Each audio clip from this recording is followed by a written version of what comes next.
Estamos esperando a Álvaro García Linera, pero tenemos acá al vicepresidente de mandato cumplido, nuestro amigo y compañero querido Amado. ¿Cómo andamos? ¿Cómo andas, Daniel? No sabes la expectativa que hay acá. Estamos todos muy emocionados. Muchos oyentes en estos momentos sintonizando a M530 por el diálogo que vamos a tener con vos y con Álvaro García Linera, dos vicepresidentes contemporáneos. Álvaro García Linera fue vicepresidente. Por lo menos uno mandato cumplido. Claro, sí. Álvaro.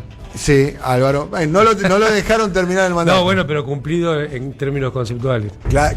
Claramente. Así que es un momento histórico. Vamos a hablar de muchas cuestiones, del rol de vicepresidente que está en cuestionamiento, de lo que está pasando en la región, de lo que está sucediendo en el mundo, de lo que se está debatiendo aquí con respecto al tema de la deuda externa, muchos elementos a tener en cuenta. Y estará presentándose también el libro La mano visible de la banca invisible, renta y lucro extraordinario de las finanzas de las finanzas en América Latina, que escribió Guillermo Oglietti junto a Sergio Martín Páez. Y está con nosotros Guillermo Oglietti, que se va a presentar en el día de hoy, ¿no? El libro. Así es, así. Muchas gracias por invitarme para a ver si mejoro la convocatoria. No, hoy en el día de hoy se presenta día ¿Dónde? Y horario. A las 6 de la tarde en el Centro Cultural de la Cooperación. Bien, con la presencia de Amado, con la presencia de Álvaro.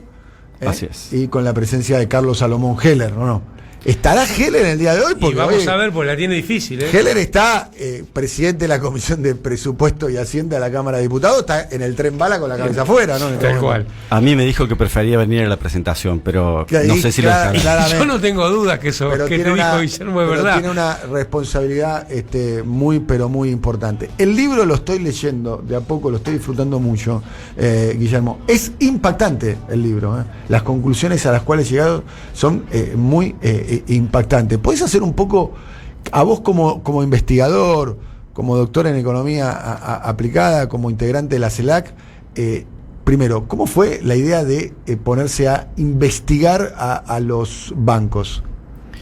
Bueno, nos parece que el sector bancario es uno de los sectores que en toda América Latina, y esa es una ventaja que tenemos de CELAC, que nos concentramos en mirar toda América Latina, vimos que hay un hecho común, un factor común, que es inexpugnable en todos lados. En todos lados sale ileso, nadie lo toca, tiene demasiado poder. Son grandes anunciantes de los medios de comunicación, poseen medios de comunicación en algunos casos, y es un sector que contribuye muy poco a la sociedad, está sobrevalorado. Hay muchos atributos negativos que tiene el sector financiero que, básicamente, en una sociedad tan pobre, tan desigual como la latinoamericana, y en la cual también incluye la Argentina, creo que es necesario saber cuáles son las corporaciones que generan este resultado, y por eso nos dedicamos a hablar del sector financiero.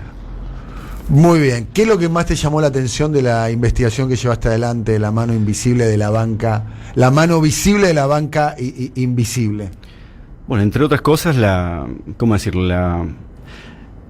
de los aspectos particulares, por ejemplo, es que es un sector vacunado. Está vacunado, o mejor dicho, inmunizado contra el COVID.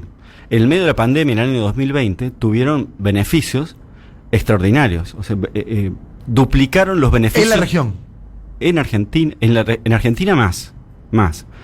En la región, el promedio de la rentabilidad duplicó la rentabilidad de los países europeos, de los países desarrollados, en un año normal. En un año normal. Por ejemplo, en la pandemia, en España la banca tuvo pérdidas. En Europa salió neutro, digamos, tuvo 0 o 0,1% de beneficio, o sea, nada. Y en América Latina tuvieron 2 y pico % de rentabilidad sobre el activo, ¿sí? Que es una barbaridad, digamos. ¿A qué lo adjudicas eso? ¿A la legislación? ¿A la falta de control de los estados? Yo creo que se lo permiten. Acá ha colado mucho la idea de la independencia del Banco Central y se lo permiten. Es un sector muy poderoso, muy defendido, digamos. Por un lado, es un sector muy extranjero. Hay una participación importante del sector de la banca extranjera en la región. Por ejemplo, de todos los beneficios que tiene Argentina, el 46% le corresponden a la banca extranjera. La banca extranjera es mucho más rentable que la banca pública, pero no mucho más rentable que la banca doméstica, ¿sí? O sea que los privados se comportan más o menos igual, un poquito más rentables los... Pero se lo dejan, Daniel. El dato acá es 32% de la región es banca pública estatal, 68% es banca privada nacional e internacional. Exacto. Es así la proporción. Así es. Y esa proporción es un poco... hay un desequilibrio ahí, digamos, hay mucho poder de la banca privada y la banca extranjera.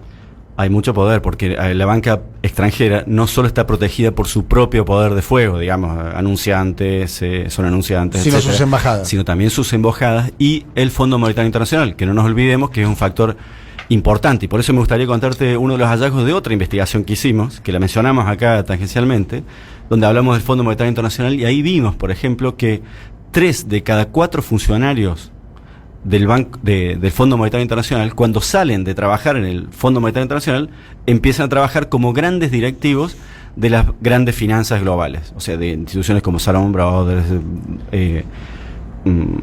fondos de inversión como BlackRock, JP Morgan, etcétera, y son grandes directivos.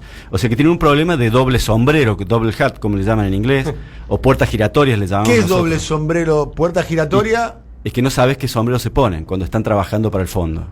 Claro. Están defendiendo los intereses o están trabajando para el fondo y están buscándose un nuevo empleo, digamos. Exacto. El próximo empleo. Mejorando las condiciones para el próximo empleo. Y eso, lo más gracioso de todo, Daniel, es que no está prohibido por los estatutos del fondo. Nada restringe al fondo, a los funcionarios del fondo, de hacer exactamente eso. Habría que tener una cláusula, existen las cláusulas en el mundo privado de no competencia. Diciendo, bueno, si sos funcionario del fondo durante, no sé, 5 años, 10 años, no podés ser funcionario. Sí, hay una reserva, por ejemplo, el Banco Mundial tiene esa cláusula, pero no la tiene el Fondo Monetario Internacional. Y hay algunos casos que son escandalosos. ¿Por ejemplo?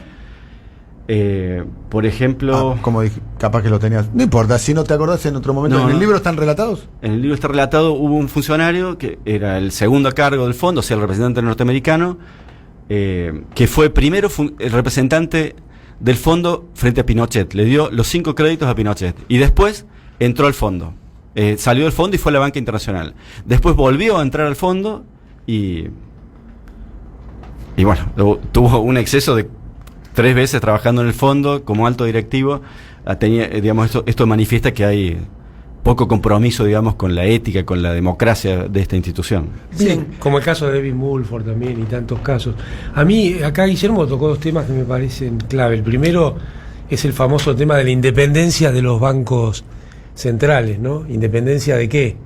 En algún sentido los bancos centrales de los países están funcionando como articuladores del sistema financiero global dentro del país. Es decir, más que ser una institución del país o de la democracia o de la república, terminan convirtiéndose en quienes llevan adelante la arquitectura financiera global de dominación colonial sobre los países, sobre los propios países. Está llegando Álvaro García Linera. Le vamos a pedir a nuestros compañeros fotógrafos que están aquí, que seguramente quieren tomar una foto de este momento, a nuestro compañero Juan Monasterio, a nuestro compañero Diego Belauzarán, que pueden hacer un registro tranquilamente. Querido Álvaro, mojado bajo la lluvia. ¿Qué pasó? ¿Te agarró la lluvia de los porteños? Sí, perdón. No, está todo bien. Está... No me muevo con la misma agilidad cuando hay lluvia. Claro, no pasa. Estamos aquí, pero cumpliendo. Un gusto y un placer estar al lado de ustedes. La verdad que para nosotros este es un momento histórico. Mira, tenemos 2 vicepresidentes, mandato cumplido, de 2 procesos políticos que van a quedar en la historia, ¿no? El proceso del kirchnerismo, la segunda presidencia de Cristina, y luego vos acompañando a Evo. Es una cosa que llama mucho la atención, Álvaro, ¿no? Vos acompañaste a Evo desde el primer día de su mandato hasta el último, y además en toda la recorrida final, que está muy bien contado en el libro de Alfredo, en Operación Rescate. Un vínculo político. ¿Cómo se construyó ese vínculo político y personal, Álvaro? Bueno, es un vínculo que se construyó a partir de convergencias políticas, un mismo horizonte de país a construir y de lealtades personales, ¿no? Convicciones políticas. Voy a acompañar al primer presidente indígena de mi país con todo. Voy a entregar el alma por ese primer presidente indígena de mi patria, y a la vez la voluntad de él de juntar esfuerzos personales y confianzas personales, de tal manera que no surgieran chispas entre presidente y vicepresidente, que es normal en la vida política de los países.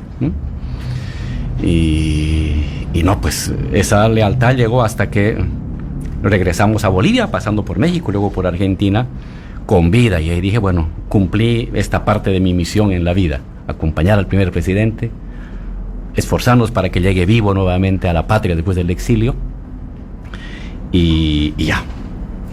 Y en esos 13 años acompañando a Evo, me imagino que habrán surgido diferencias, discusiones tácticas, estratégicas, de gestión y demás. ¿Cómo se digieren? ¿Cómo se transitan? ¿Cómo se metaboliza eso? Digamos, porque sí, es normal que surjan diferencias sobre tácticas, sobre tal o cual punto, sobre tales decisiones. Y tiene que haber un esfuerzo mutuo de presidente y vicepresidente para oír las razones del otro, bajo el principio de que no se está buscando algún tipo de interés personal, de que la razón que tiene uno, la lectura que tiene uno, está guiado por el principio común de mejorar la vida de la gente más necesitada. Y claro, hay diferencias, y saberlas aceptar que hay diferencias, y saber postergar la defensa de tus principios o convicciones para un segundo round de aquí a un tiempo. Bien. Con mejores argumentos. Y siempre guiarnos por algo que decía Evo, ¿no? En tanto lo que decidamos va a beneficiar a la gente más pobre, está bien. Era como un principio moral. Bien, ese era el norte, digamos, sí. Era lo que terminaba definiendo las decisiones. ¿Qué es lo que beneficia más a la gente más humilde? Pues ese es lo que justifica y define el rumbo de las decisiones. Bien, vos venís del mundo intelectual, de la militancia de izquierda, más clásica, tuviste una participación en la acción directa. Evo viene el primer presidente indígena, viene del mundo sindical, de los cocaleros.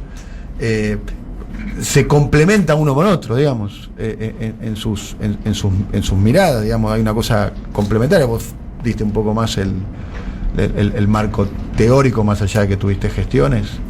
Sí, porque ambos pertenecíamos a mundos políticos y sociales distintos.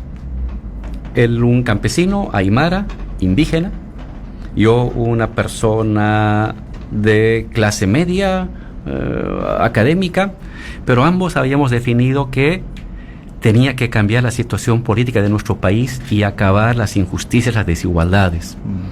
Entonces, aunque íbamos por caminos distintos, el objetivo final era el mismo, y eso permitió que divergencias, desacuerdos, desavenencias personales o temporales que siempre van a surgir inevitablemente, pudieran ser remontadas porque teníamos un único objetivo común: las clases populares gobernar, acabar con la extrema pobreza, acabar con el racismo, acabar con injusticias. Entonces, eso fue lo que unió a personas que tenían trayectorias de clase y trayectorias culturales muy distintas, pero había un único objetivo que nos unificaba.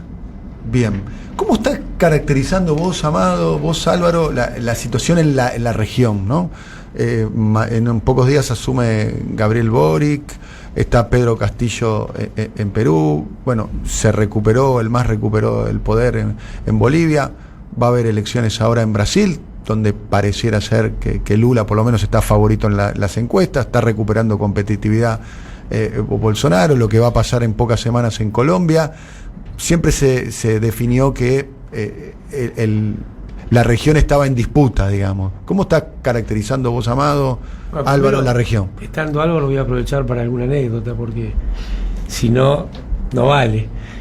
Además, esto de compartir con Álvaro, viste que la buena música, la letra tiene que ser buena y la melodía también. Siempre compartir con Álvaro son los conceptos y la forma, cómo lo dice, te quedarías horas escuchándolo, te dan ganas de escuchar más que de hablar, así que es un placer enorme.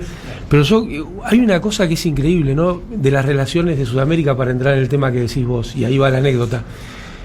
Nosotros sabemos que el rol de Belgrano en el Ejército del Norte, en la liberación de nuestra patria, la creación de la bandera y también de los países hermanos. Bueno, vos sabés que el primer monumento a Belgrano que hubo en Bolivia, tuvimos la oportunidad de inaugurarlo juntos en la ciudad de Macha, creo que fue en el año 2014 o 2013. En 200 años de historia nadie se había dignado de ninguno de los dos lados a reconocer esa figura de la gesta anticolonial, que me parece que es una de las palabras claves para entender lo que está pasando hoy también, la cuestión colonial, traerla de vuelta al debate político de lo del día a día, me parece muy importante. Y ahí, en un pueblo muy hermoso, muy pequeño, que se llama Macha, hay un monumento a Belgrano y está la primer bandera argentina que llevó Belgrano en ese monumento. Bueno, y eso tuvimos la oportunidad de compartirlos, y creo que estas cosas que son simbólicas hablan del norte. En realidad nuestro norte es el sur, pero bueno, fíjate el tema de las palabras y sus símbolos, ¿no? Cómo nos penetra hasta nosotros mismos. Nuestro sur está en ese tipo de entramados, y un poco Álvaro definió o caracterizó esta cuestión de las oleadas, de una especie de corsi y recorsi de los movimientos populares. Los oleadas de la historia. Exactamente, en Bien. nuestra región, donde yo creo que hemos tenido la fortuna de vivir un momento extraordinario, excepcional, en términos de avances, tanto del campo nacional y popular como de la posibilidad de integración, que no quedó en palabras, sino que quedó en el intento de una nueva institucionalidad, como fue el UNASUR, que tanta importancia tuvo para frenar golpes de Estado en Bolivia, en Ecuador, o sea, todos los presidentes de la región poniéndose un objetivo en común, que era sostener la democracia. Fíjate qué distinto lo que pasó en la propia Bolivia con este brutal, violento, descarado golpe de Estado que fue sostenido por la Organización de Estados Americanos, y que fue una tragedia política, social, pero también fue una tragedia humanitaria. Fue el intento de matar líderes populares a cielo abierto, a cara descubierta. Por eso estar acá hoy en este momento, y que está Alfredo, que tanto tuvo que ver, y el presidente Alberto Fernández, que tanto tuvo que ver, me parece que flota en este estudio una gran emoción, aparte del tema de los análisis concienzudos que supuestamente debiéramos tratar de llevar adelante. Pero a mí esta idea de la oleada que va y viene, que nos tiró Álvaro, a mí me gusta pensarlo más como una oleada que funciona a distintos ritmos. Entonces, en Chile, vos fijate, cuando la oleada se estaba retirando, cuando venía a bajamar en el continente, empezaba la pleamar en Chile y en Perú. Entonces a mí me gusta verlo en estos términos, y que todos podemos ser parte de que los retrocesos no sean tan fuertes y los avances sean más fuertes. Ahora, esto requiere romper con mucho sentido común y con mucha institucionalidad. Cuando hablaba de los bancos centrales hace un rato, Guille, me parece que hay una arquitectura financiera internacional que hace muy difíciles sostener los avances en el tiempo. Aún en países como Bolivia, que realmente tuvo una administración, a mí no me gusta hablar de administración como gobierno, porque son gobiernos, hacen política, pero una administración de todas las variables en forma extraordinaria. Y sin embargo hubo un golpe de Estado. Están acá presentando el libro, no debemos pasar por alto. El libro se llama La mano visible de la banca invisible, cuyo autor es Guille Oglietti y el coautor es Sergio Martín Páez. El prólogo lo hizo Álvaro García Linera, y arranca con una anécdota, Álvaro, que me gustaría que la cuentes vos. El prólogo, ¿no? Tu reunión con los banqueros. ¿La podés contar la anécdota, por favor, cómo es? Sí, este era, creo que el año 2010, 2011. Te juntás con los banqueros. Y en pleno ímpetu de las transformaciones, ¿no? Bien. Éramos también más jóvenes. Y, claro, sin mucho que perder hacia atrás. Sí. Y habíamos tomado la decisión con Evo de que íbamos a implementar una serie de medidas. Bien. Y entonces, siempre hemos sido muy francos, nunca hemos escondido nuestras intenciones. Bien. Porque internamente habíamos discutido, oye, la banca es un resorte económico muy importante del desarrollo de un país, y hay la opción de nacionalizar. De nacionalizar. Claro, lo habíamos discutido internamente. Pero luego habíamos dicho que no era necesario, lo que podíamos hacer era una banca estatal, fuerte, que compita con la privada en términos de servicios, pero unas decisiones desde el Banco Central y desde el gobierno que reoriente a la banca privada hacia el desarrollo. Pero internamente habíamos visto la posibilidad de que si nacionalizábamos. Toda la banca. Claro, porque antes habíamos nacionalizado el gas, habíamos nacionalizado la electricidad, habíamos nacionalizado las telecomunicaciones, habíamos nacionalizado el agua, la línea aérea. ¿Por qué no a la banca? Se puede hacer. No hay una ley natural que diga que no se puede hacer. Es un tema de cálculos, de efectos que te puede producir. Bien. Y entonces nos reunimos con los banqueros y dijimos, oigan señores, ¿cómo están? Estaban ahí todo bien Sí. internados, con su corbata y sus rostros serios, preocupados, circunspectos. Y entramos, pues, y... ¿cómo están, compañeros? ¿Cómo está, vicepresidente? Y dijimos, oigan, compañeros, tenemos una noticia buena y una noticia mala. Entonces se miran entre ellos, comienzan a toser, se incomodan. Bueno, comencemos con la noticia buena, nos dice. Claro. Entonces, de frontón, oigan, no vamos a nacionalizarlos. Qué alivio. Se sintieron muy felices, contentos. Qué bien, vicepresidente, porque sí, eso puede generar problemas en el sistema financiero y puede haber corrida bancaria. Pero tenemos la noticia mala. Y la noticia mala es de que de sus ganancias van a pagar el 50% al Estado. Pero ¿cómo no es posible? Eso va a generar problemas. Y la segunda parte es de que vamos a hacer de que el 60% de sus recursos, de sus ahorros, lo dirijan a prestar a el sector productivo. No al sector especulativo ni al sector comercial, sino al sector productivo, pequeño, mediano y grande, con una tasa de interés definida por el Estado. Se protestaron, molestaron, pero y les decía, oigan compañeros, hay gente dentro del gobierno que quiere nacionalizarlos, entonces reflexionen bien su protesta, porque si la cosa no funciona, pues el plan B va a funcionar. El libro tuyo, Guille, da alguna precisión. En Paraguay los impuestos llegan al 9% de la rentabilidad bruta, en Argentina al 15%, en Chile al 25%, a veces pasan el 30%, decís en la muy buena investigación. La excepción es Bolivia, donde se llega al 42%, pero debería de ser 50%. Pues, vos decís debería de ser 50%. Sí. En el prólogo. Ese o sea, fue te el quedaste acuerdo. corto. O sea, Sí. a ver, el cobro de impuestos en Bolivia triplica casi el cobro de impuestos en la Argentina. Exacto. Y hice un cálculo para vos. Vos Daniel. hiciste un cálculo que me lo mandaste hoy por WhatsApp. Compartilo. Bueno, si Argentina cobrara impuestos en la misma magnitud que Bolivia, en la misma proporción, estaría generando recursos adicionales cercanos a los 2.000 millones de dólares por año. Es una barbaridad. En 10 años, una década, lo que dura el acuerdo con el Fondo Monetario Internacional, estaría generando con un solo sector casi la mitad de los recursos. Casi la mitad de Para lo que pagar. se debe. Con el adicional. Con el Con el adicional. adicional. Claro, no de lo que tenés. Cobrando lo que cobra Bolivia. Y acá está, subyace acá una discusión que nosotros la venimos entablando con Amado, que es integrante del programa, hace años, que es la famosa correlación de fuerzas. Que es un poco... ¿Qué pasa? ¿Qué te reís, Amado? No.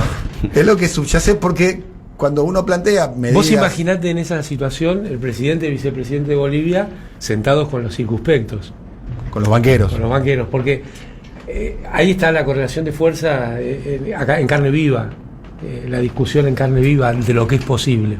Lo primero que hace un proceso político, filosófico, es definir el campo de lo posible. Y ha calado muy fuerte la determinación del campo de lo posible que hace el neoliberalismo sobre nuestras cabezas, sobre nuestras dirigentes y dirigentes políticos. El famoso no hay alternativa de Margaret Thatcher. Claro, recién muy lindo lo relataba Álvaro, ¿no? Esto de, bueno, te sentás y le decís, miren, la buena noticia es que no les vamos a estatizar. Y los tipos dicen, qué bueno, porque eso traería muchos problemas. Bueno, pero le vamos a cobrar más impuestos. Uy, eso va a traer muchos problemas. Todo trae muchos problemas, lo que se hace en favor de las grandes mayorías o para cambiar el sistema. Y esta gran investigación que hizo el equipo de CELAC, me parece que pronto le va a poder dar otra vuelta de tuerca, que es los mecanismos de ilusión del sistema financiero, porque Bolivia llega al 42%, nosotros al 15% y lo que fuere, de los estados contables. Si hay un sector que es extraordinario para utilizar las guaridas fiscales, abrir una sucursal en Bahamas, otra no sé dónde, y empezar a mover los fondos, los movimientos de capitales entre los distintos, entre las distintas regulaciones, es el sistema financiero. De hecho, no solo lo hace para su propia rentabilidad, sino que también lo hace como soporte al resto de la actividad económica de las transnacionales en nuestros países. Entonces, fíjate si será importante este tema y fíjate si habrá mucho para hacer. No solo es que hay alternativa, cuanto uno mueve más el campo de lo posible, más alternativas aparecen.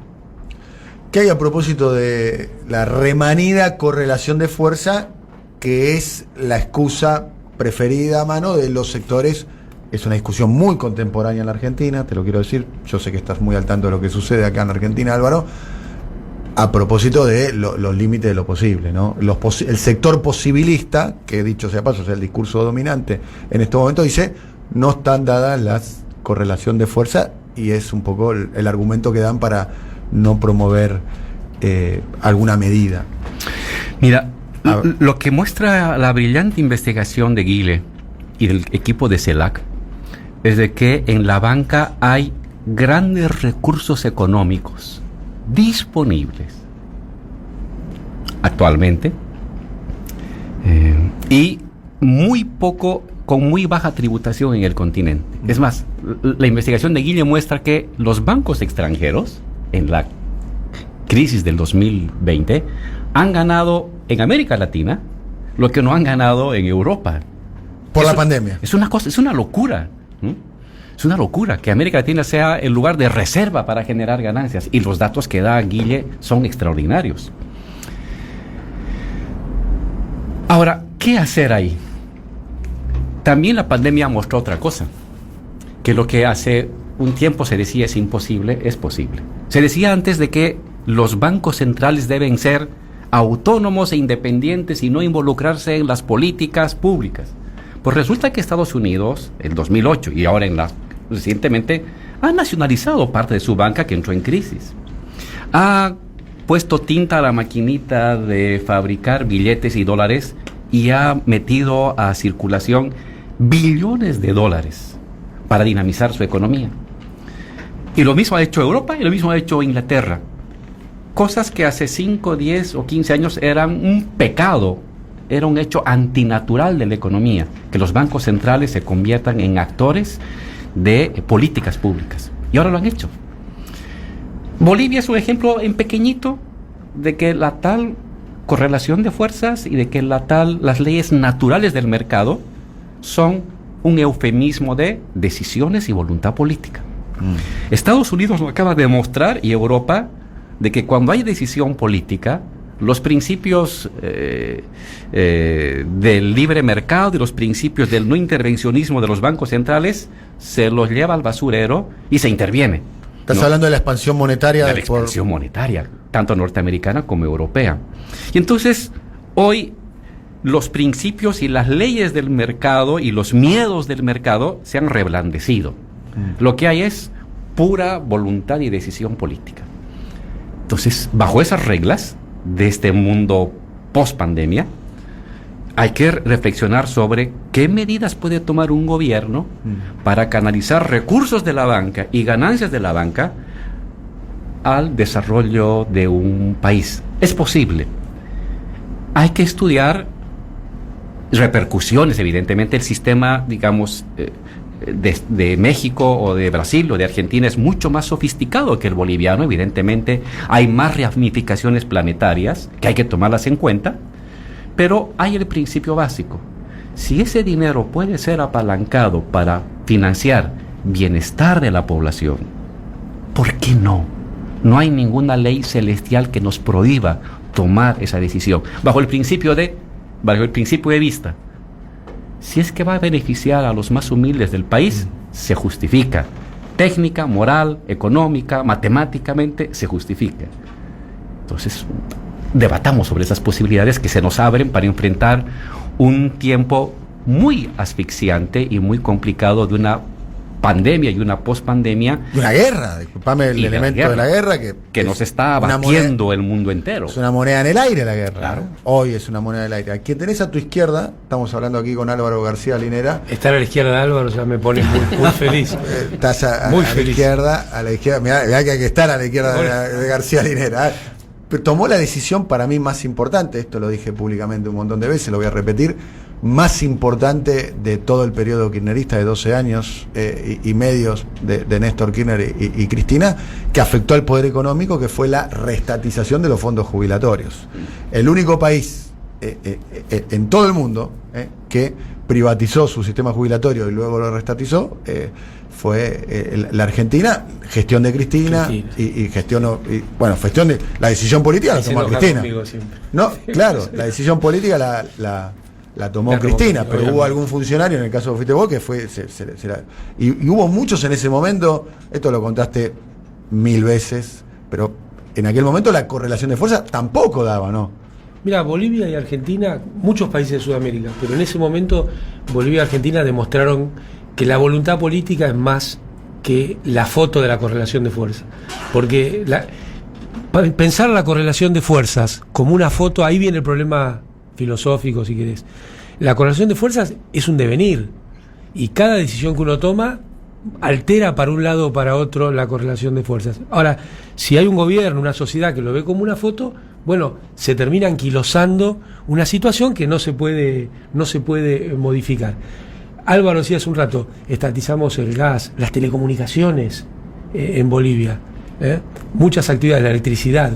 Aquí en Argentina recuperamos el sistema jubilatorio, que era un emblema del neoliberalismo, el eje del uso del ahorro de una sociedad para utilizarlo a favor del capital. Porque lo otro que me parece que hay que recordar, cuando se habla de libre mercado, lo escuchaba recién a Álvaro, estos cambios que hacen groseros de ir de una banquina a la otra en los países centrales, porque te sacan una doctrina o la contraria en 5 días de diferencia, ¿no? Yo me acuerdo Estamos viendo asterisco, estamos viendo cómo se restituyó el vínculo entre Venezuela cómo la y democracia Estados Unidos. venezolana renace, claro, de golpe, de un día para el otro. Parece que estaba ya de antes la democracia venezolana.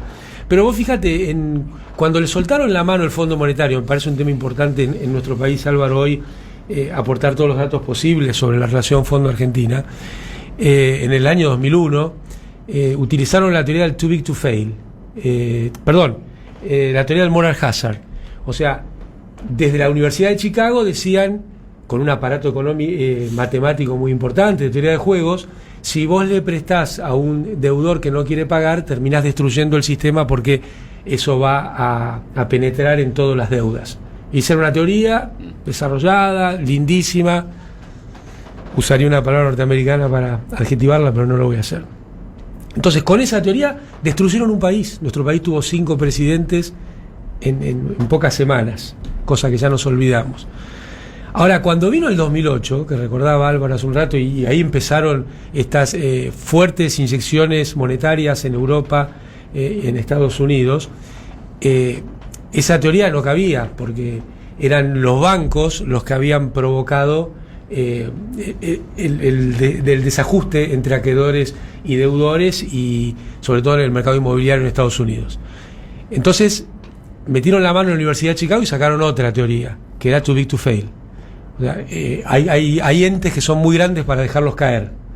Ahora, resulta que un país no era digno de que se le aplicara esa teoría, y sí la otra. Por eso yo creo que lo más importante es la descolonización de los sistemas de educación de nuestros países, para que estas cosas no pasen desapercibidas, porque ahí hay otra mano invisible. Cuando se habla del libre mercado, el entramado legal y paralegal que tiene el mundo para sostener el mercado de futuros, el mercado de derivados, la timba financiera, los paraísos fiscales, es descomunal. Entonces, no es que no hay Estado, hay estados muy potentes sosteniendo una legislación muy a favor del capital y muy en contra de las personas. Estamos aquí con Álvaro García Linera, con Amado. Vamos a escuchar un audio de Álvaro. Ayer estábamos repasando ahí con la producción y ponete los auriculares, por favor, si puede ser. Te vas a escuchar a vos mismo, ya sabes, pero es muy convocante y creo que puede disparar a algunas preguntas, a algunos momentos, en este momento que se está viviendo en la región y en la Argentina. Luchar, vencer, caerse, levantarse, vencer, caerse, levantarse, luchar, vencer, caerse, hasta que se acabe la vida. Ese es nuestro destino. Para eso estamos. Tocan tiempos difíciles, pero para un revolucionario los tiempos difíciles es su aire. De eso vivimos, de los tiempos difíciles. De eso nos alimentamos, de los tiempos difíciles.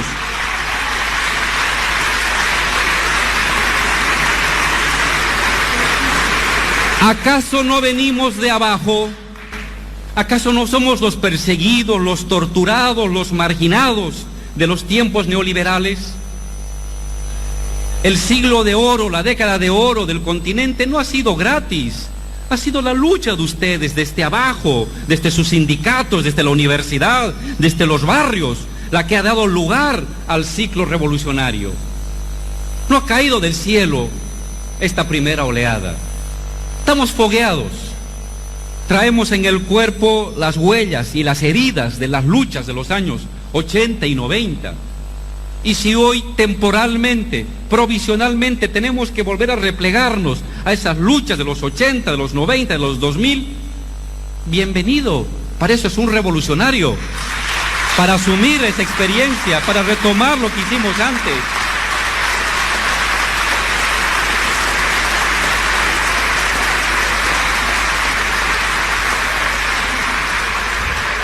Luchar, vencer, caerse, levantarse, vencer, caerse, levantarse, luchar, vencer, caerse, hasta que se acabe la vida. Ese es nuestro destino. Para eso estamos. Bueno, esto obviamente emociona mucho. Acá, bueno, están todos los oyentes ahí destacándolo. La verdad que es una narrativa muy intensa. ¿Y en qué instancia estamos, Álvaro, en este momento? ¿Se recuperó en la Argentina? Porque esto lo dijiste en el 2016, 2017.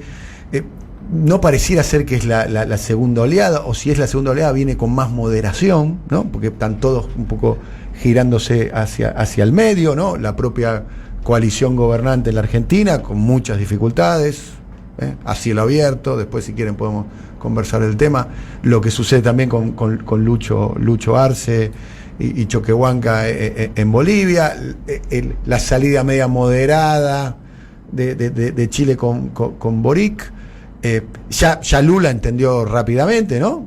Puso a un vice muy conservador como Geraldo Alckmin, ¿no? Del partido de Fernando Enrique Cardoso. ¿En qué instancia estamos? Pareciera ser que el lawfare, ¿no? El disciplinamiento a través de los medios, los servicios de inteligencia y la justicia, ustedes fueron víctimas de eso.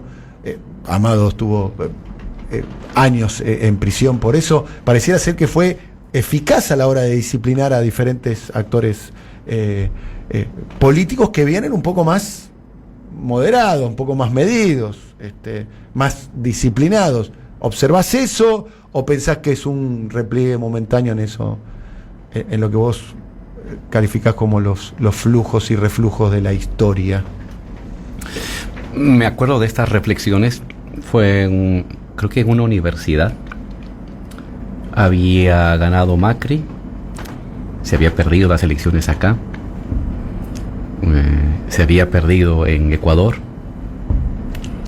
el continente se estaba enrareciendo y claro, me angustiaba las miradas de los compañeros abatidos después de una derrota electoral y este regreso aparentemente triunfante del neoliberalismo. Y entonces eran palabras para ayudar en esa batalla, ¿no? Y para recuperar ante las nuevas generaciones la experiencia de dónde veníamos. El progresismo y las izquierdas vienen de derrotas. Claro. De décadas de derrotas. Y en medio de esas derrotas nos habíamos sabido levantar para triunfar. Y entonces era decirles, hoy otra vez estamos en otras derrotas. pero recuperemos el espíritu de los años 70 y 80, que en la derrota nos aferramos a la vida, nos aferramos al pueblo, nos aferramos a la esperanza de que podemos remontar la adversidad y volvamos a juntar fuerzas y a luchar, porque vamos a volver a ganar. Habíamos ganado una vez en los años 2000 y podíamos volver a ganar en las siguientes décadas.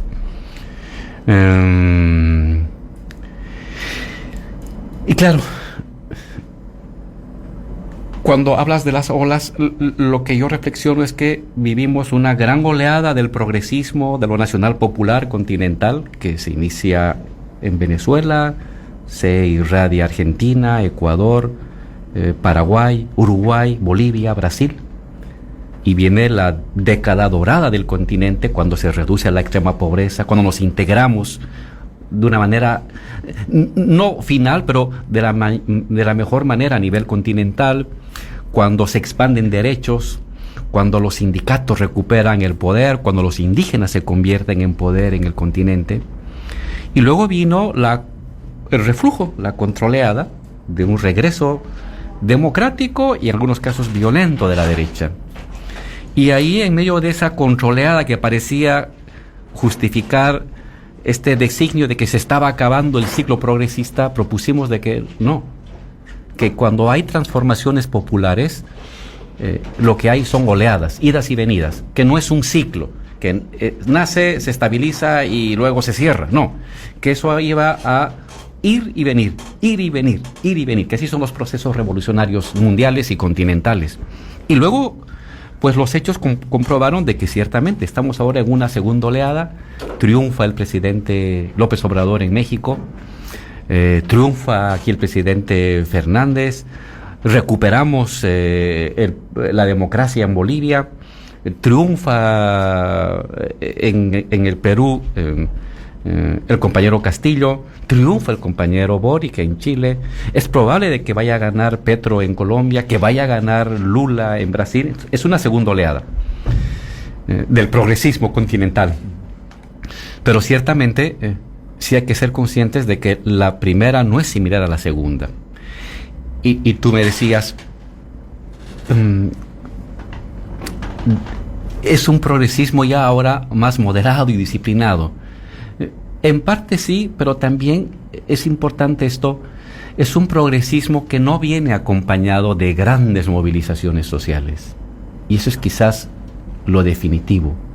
A excepción de Chile y quizás Colombia, que están viviendo una conquista del progresismo de primera generación sobre gran movilización social, la recuperación de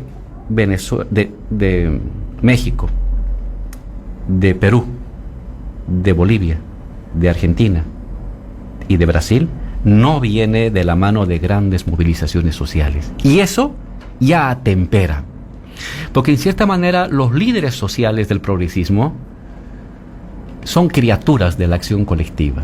Si no hay acción colectiva que los empuje, lo que vas a tener... ¿Y a qué adjudicas coincido con el diagnóstico, hay un nivel de desmovilización muy grande y en la Argentina la base electoral de la coalición gobernante está muy desmovilizada. De hecho, tuvo una expresión electoral muy clara, que es entre la elección del 2019 y la del 2021 perdieron 4.1 millones de votos. Claramente, ¿no? Perdieron votos, la base está desmovilizada y demás. ¿A qué lo adjudicás eso y qué observás en Bolivia, que es algo que nosotros no conocemos? ¿Está pasando eso en Bolivia también? También. Creo que es un tema complicado. Por una parte, la gente no se moviliza perpetuamente. Sí. Tiene sus momentos de movilización y tiene sus momentos de pasivización. Y por voluntad propia, no porque hay un gobernante que las pasiviza, como dicen algunos intelectuales que no conocen bien la realidad. La gente se pasiviza. Y hay que esforzarlos de ir abajo para volver a tejer los hilos, como lo hicimos en los años 90 y 80, los hilos de la esperanza, de la unidad y de la acción colectiva que tendrá que renacer. También puede ser por la propia, algunas decisiones de nuestros gobernantes. ¿Y los líderes qué rol ocupan en eso, en la capacidad de movilizar? Porque acá Cristina hablaba todos los días, los patios militantes, Evo es un líder popular importante. también falta eso, son procesos que no están encabezados por los líderes naturales de esos espacios, en el caso de Cristina, en el caso de Evo, para dar un ejemplo. Lo que pasa que los líderes carismáticos que surgieron a inicios del siglo XX fueron una expresión viva de una disposición colectiva. El carisma no lo trae uno innatamente, hay una disposición de la sociedad al carisma. Y ahora la sociedad está más pasiva. Es difícil que surja un líder carismático. Los líderes carismáticos surgen en momentos de gran explosión cognitiva de la sociedad, ¿no? Pero lo que puede hacer un líder es entender el momento y no adecuarse al momento, sino algo así como que lanzar rayos de esperanza movilizadora.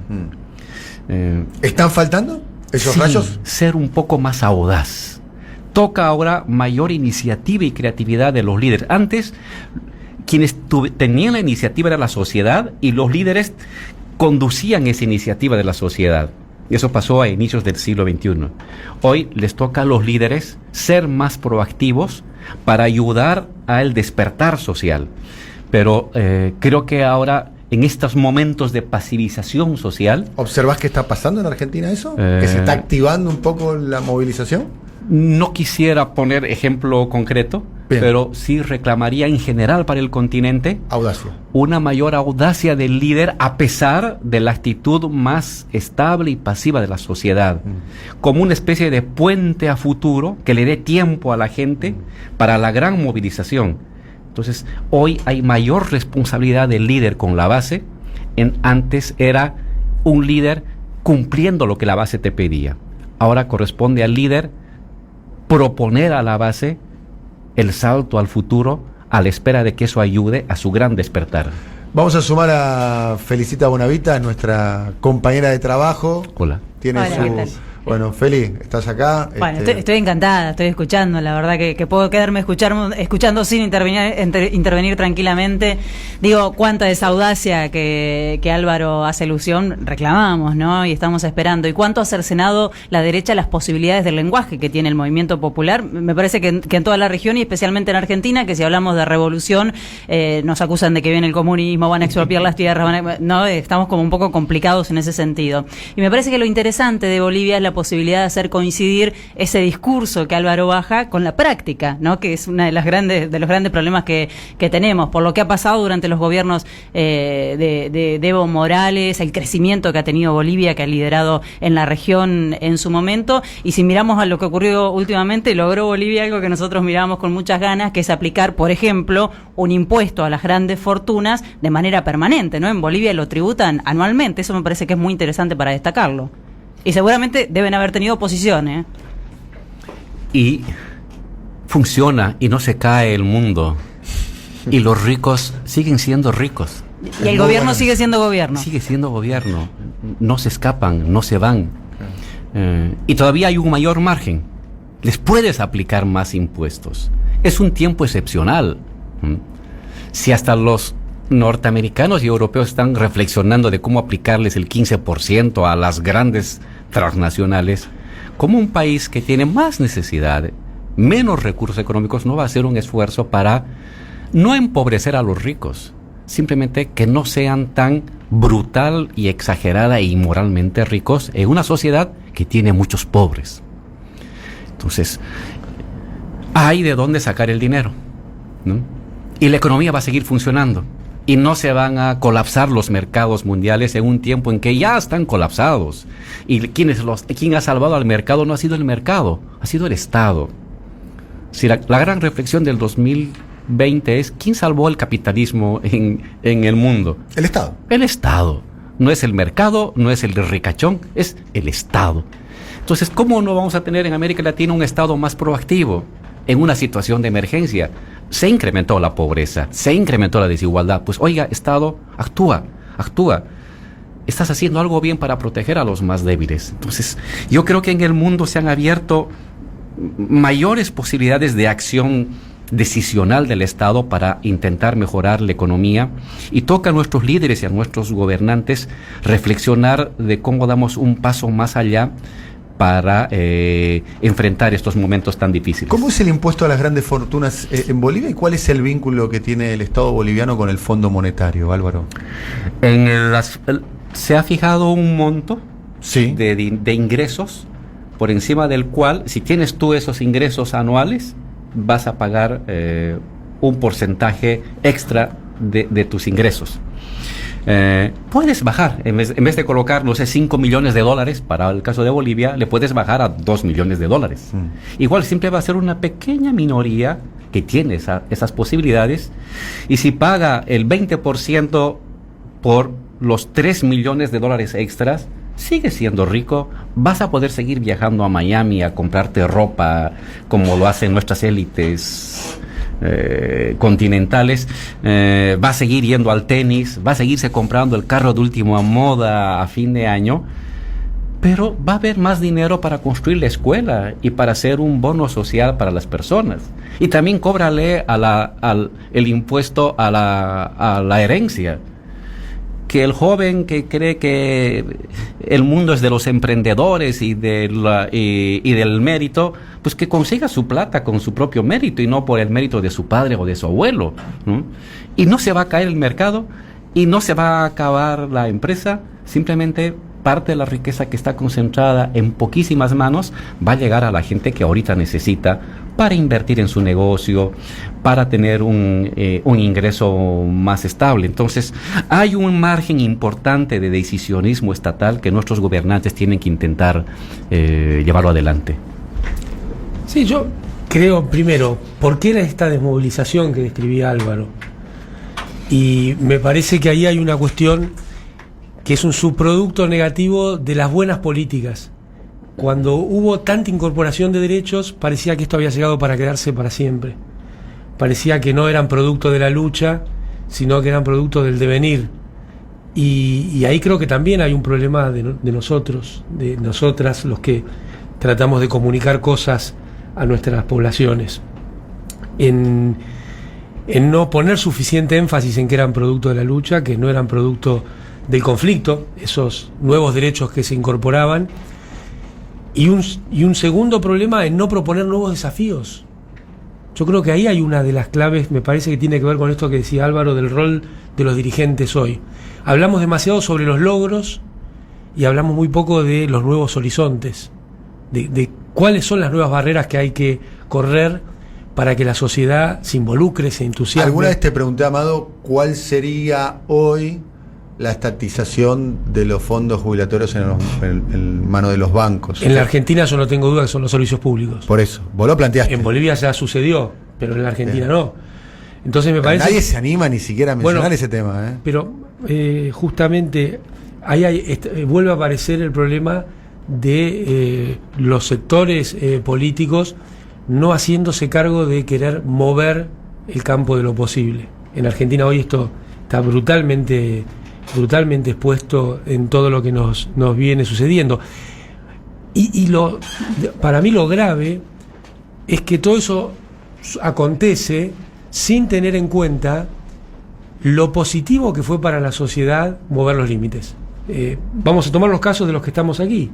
Bolivia hizo cosas que eran imposibles de hacer, estatizaciones que eran impensadas. Argentina, en tiempo de Néstor y Cristina, tomó decisiones que no se podían tomar, eran impensadas. El tema de la CFJP, digamos, es uno de ellos, pero hay otros. La recuperación de la ESMA. 20 años de democracia y la ESMA...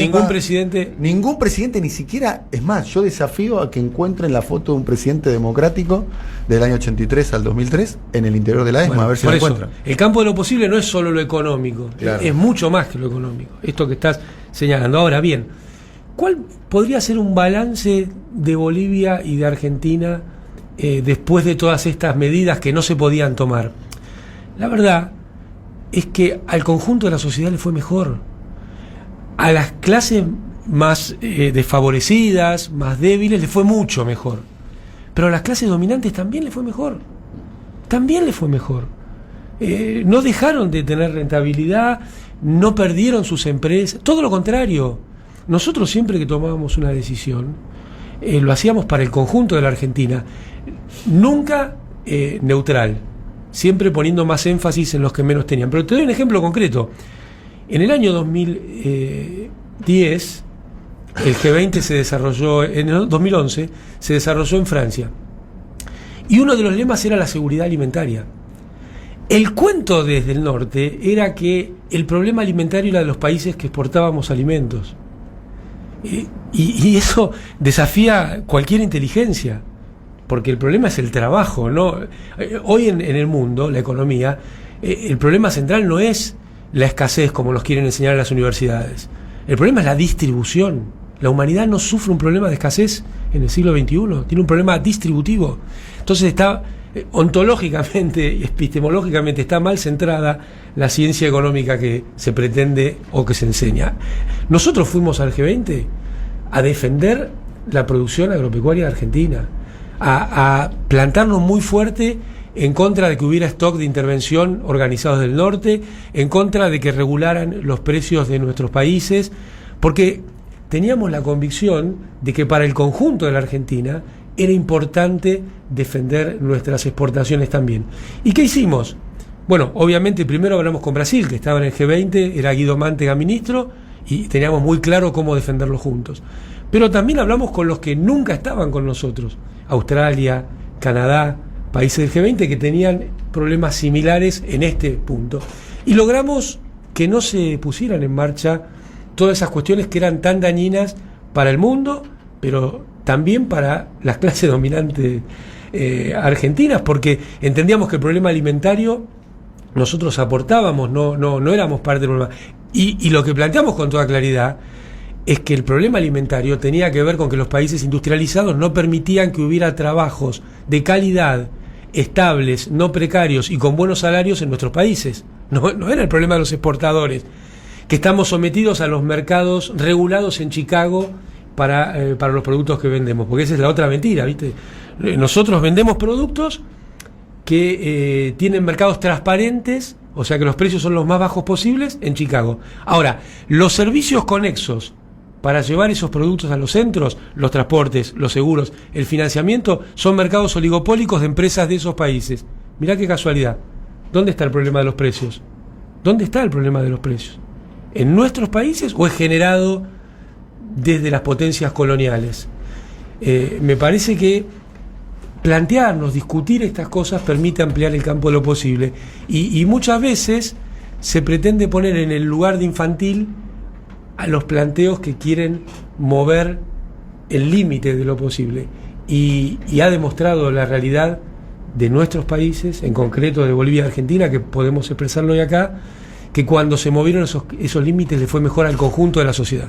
Estamos aquí en un programa especial compartiendo ya el horario de nuestra compañera y amiga Felicita. Preguntas finales de alguna manera, Feli, así te dejamos con No, yo no programa. tengo ningún apuro, podemos hablar un rato más. Yo le voy a preguntar, ya se lo he preguntado en alguna oportunidad a través del compañero Mancilla aquí, a quien le agradecí la gestión en su momento, por la cuestión comunicacional. La voy a complejizar un poquito más, digo, las imposibilidades que tienen los movimientos populares, no solamente en Argentina, sino me parece que en el mundo, de elaborar un discurso, una idea que enamore. Si esa imposibilidad viene dada por justamente la falta de objetivos claros, ¿no? Parece que estuviéramos más a la defensiva, como cuidando lo que se tiene y no buscando nuevas conquistas, y ahí quizás gana terreno hoy para los jóvenes. La propuesta de derecha parece ser la revolucionaria, ¿no? Esto es un fenómeno que está pasando en todos lados. ¿Es por la falta de objetivos o es por la concentración de los medios de comunicación en manos del poder real, digamos, ¿no? O es ambas. Sí, es una pregunta muy potente, muy interesante. Dos cositas que las voy a ligar. El tema de lo posible que hablaba Amado, ¿no? Lo posible es fundamentalmente un prejuicio mental. Y es como el chicle. Lo puedes jalar. Para los que venimos de lo nacional popular, de las izquierdas, nunca hay condiciones suficientes para las revoluciones, las transformaciones. Siempre la correlación de fuerzas es adversa, siempre. Vamos a hacer un cuadrito con eso. Pero el progresismo surge justamente como una voluntad nacional popular por estirar el marco de lo posible, por romper el prejuicio de lo que se considera posible y por modificar la correlación de fuerzas. Claro, no lo puedes hacer así simplemente. Requieres usar los resquicios. La máquina de dominación de los poderosos nunca es absolutamente infranqueable. Siempre tiene resquicios, debilidades, puntos muertos. Saber encontrar el algoritmo que te permite articular los resquicios para golpear, resquebrajar lo posible y colocar lo imposible como posible. Esa fue la virtud de los progresismos a inicios del siglo XXI.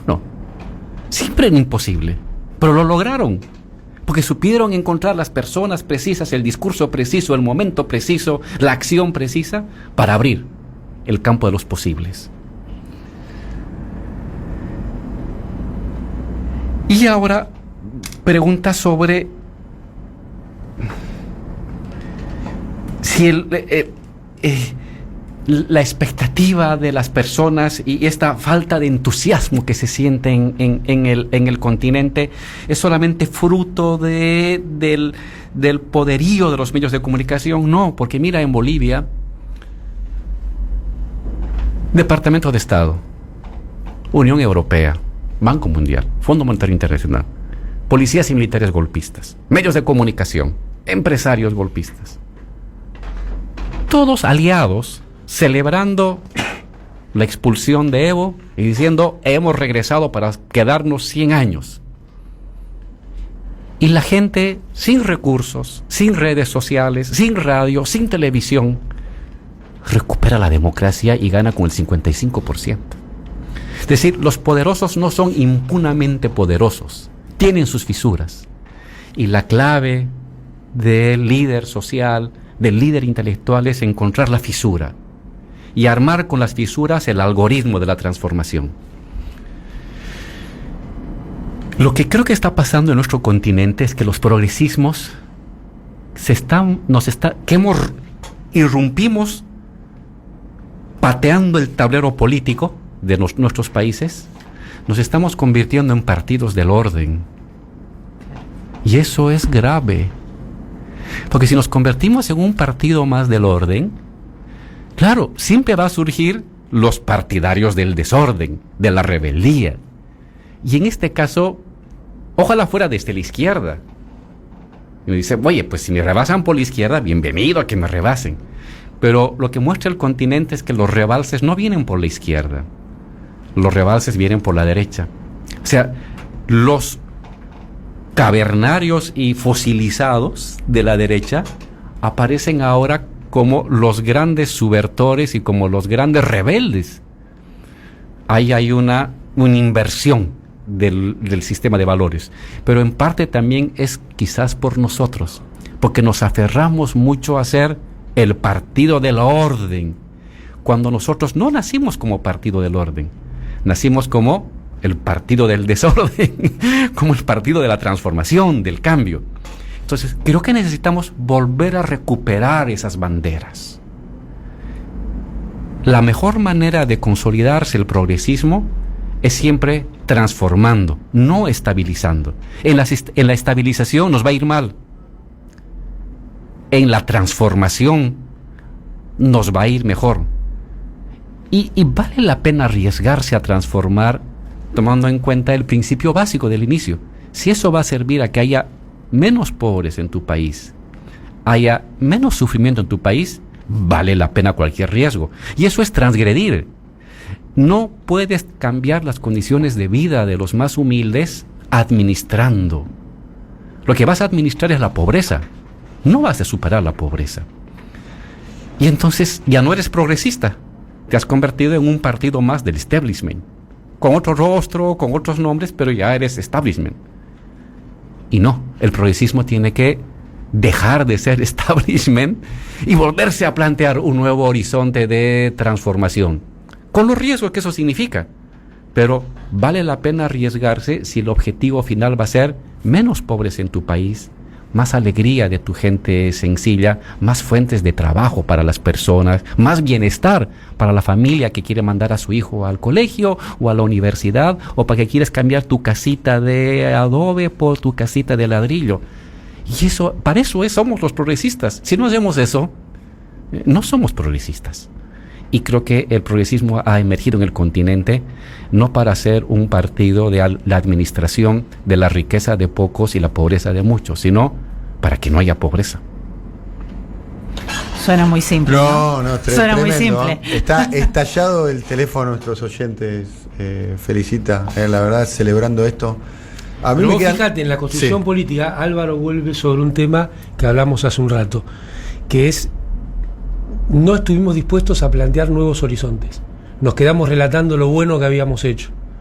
Y me parece que ahí surge este tema de por qué no hay tanta movilización en las bases de nuestros países.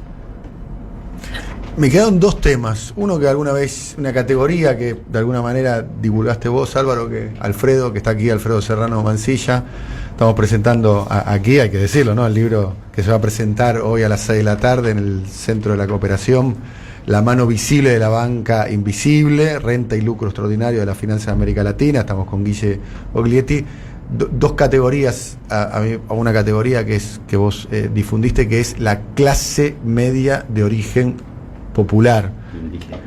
Bueno, indígena vos le agregaste en el fenómeno boliviano, que acá pasó también, ¿no? Claro que sí. El ascenso de sectores que se identificaban culturalmente como clase media y por su nivel de ingresos sentían clase media y empezaban a tener un manguito para el auto, para viajar, para sacar En Brasil. En Brasil, que después terminaron, decimos acá la metáfora, serruchándose la rama donde estaban parados y apoyando proyectos que iban en contra de sus intereses. Acá se vivió claramente.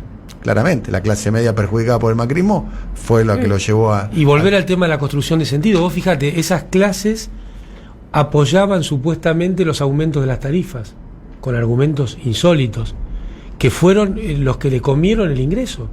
El porcentaje del ingreso de la población que utilizó para pagar de tarifa de los servicios públicos fue creciente en tiempos de Macri, y te plantaron una discusión que hoy suena absurda. En una situación como la actual, 50% de pobreza, pandemia, guerra, le agregamos ahora, estamos discutiendo cuánto se van a subir las tarifas, que subieron de a miles % hace 2 años, y no cuánto van a subir los salarios y las jubilaciones en un shock distributivo. Ahora, no es solo problema del gobierno, esto forma parte del sentido común de la discusión, porque el sentido común es el sentido de la clase dominante, permeando por todos los aparatos de comunicación y de educación. Y Amado, y dejamos afuera las empresas, las grandes empresas, digamos, no están bajo la lupa en ningún momento, digamos, el ajuste claramente va por el bolsillo, digamos, de los usuarios, pero no hemos revisado el nivel de ganancias, sabemos qué nivel de ganancias tuvieron, pero si podríamos ajustar o meter mano ahí, que el ajuste... Vamos a ver cancelar. ahora con la denuncia que se está dejando correr de quienes compraron dólares, Sí. bueno, a ver qué relación tiene con sus balances. Nosotros hemos pedido, junto con Alicia Castro, con Gabriel Mariotto, que se cruce con los datos de la FIP. Porque un tema es que compraron dólares, está bien, es un tema. Ahora, ¿de dónde salieron los fondos para comprar esos dólares? Es la otra gran pregunta sobre la que no se fue. Y en este tema, mira, por eso yo creo que hay que animarse a pensar distinto. Ahora están con el tema de la segmentación. Primero tendría que ponernos a pensar por qué el Fondo Monetario propone la segmentación. De golpe se ponen equitativos. Lo venimos diciendo en este programa hace un año. Atrás de la segmentación hay una suba generalizada. Es una mentira que intenta construir sentido común decir que las piletas de los ricos son pagando tarifas bajas son el problema de la Argentina. La tarifa, desde mi humilde visión, es un punto de encuentro de toda la sociedad. Lo que debe marcar la diferencia es el sistema tributario. ¿Entendés? Entonces, si la tarifa está subvencionada, pero le sirve a consumidoras y consumidores y al entramado productivo, con este cuento destruyeron a comerciantes, a empresarios pequeños y medianos. Entonces, yo creo que penetra un sentido común y se empieza a repetir, incluso dentro de nuestro propio espacio, todo como si fueran verdades reveladas. Y la segmentación que es un concepto que viene del marketing y del pricing, le dicen, de cómo se forman los precios. Antiguamente, antes de que existiera toda esta modernidad, en los libros de economía clásicos se llamaba discriminación. Y no es casualidad que se haya cambiado la palabra. El monopolista discriminador era un tema de texto a fines del siglo XIX, a principios del siglo XX. Ahora, curiosamente, pasó a llamarse segmentación.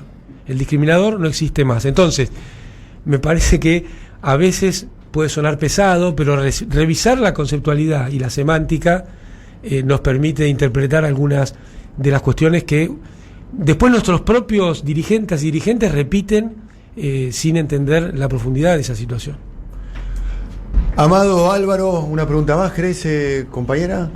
No, me queda una en el tintero. Le voy a preguntar por dos grupos. Ayer fue el Día de la Mujer. Le voy a preguntar por las mujeres líderes de la región, ¿no? Todavía me parece que faltan muchas mujeres. Y las mujeres que tenemos han sido atacadas, me parece, con mucha fiereza. Tenemos a Cristina en nuestro país, que ha sido víctima de una persecución bastante intensa. Si le parece, si comparte, Álvaro, que es una cuestión que obedece a una mirada patriarcal, que tiene un plus, digamos, la figura de Cristina, además de representar los sectores populares, es mujer. Y además le quiero preguntar por la importancia de destacar a los pueblos originarios. Nosotros los tenemos todavía muy rezagados, incluso algunos creyeron ver al enemigo interno, ¿no? Hace un tiempo en los pueblos originarios. En cambio, Bolivia ha hecho un trabajo muy interesante. Mira, en nuestras sociedades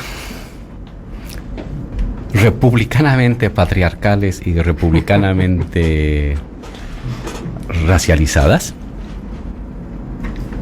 indios y mujeres siempre han sido el negativo. En ellos está concentrado todo lo malo de la sociedad para las ideologías dominantes. Indio flojo, mujer histérica, indio cochino, mujer chismosa, indio ignorante, mujer para oficios ligeros o para la casa. Así venimos desde la fundación de nuestras repúblicas. Así se construyen los esquemas valorativos. Y si hay alguna emancipación de la que vale la pena, por la que vale la pena luchar y morir, es justamente contra eso. Contra esta forma de dominación de la mujer, donde recae todo, todos los males, toda la carga y todo el abuso, incluso de su cuerpo, y en los indígenas, es decir, los dueños originarios de estas tierras.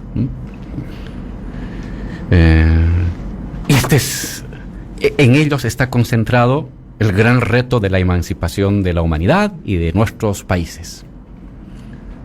Y por eso cuando vemos emerger a los indígenas con Evo, pero con Evo vienen sus sindicatos, sus gremios, sus comunidades, y empoderarse, y ves la pollera y el poncho entrar con orgullo al Palacio de Gobierno, y ver que los que ahora sirven el agua son personas, o los que sirven el café ahora son personas como yo, blanconcitos, que miran hacia el piso.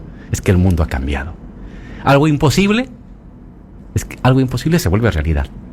Era imposible que un indígena sea más que un barrendero, un mesero o un albañil. Y ahora es presidente, ahora es canciller, ahora es alcalde, ahora es diputado, ahora es embajador. Se pudo cambiar el mundo, se pudo cambiar lo imposible, se volvió posible. ¿Y por qué no con las mujeres?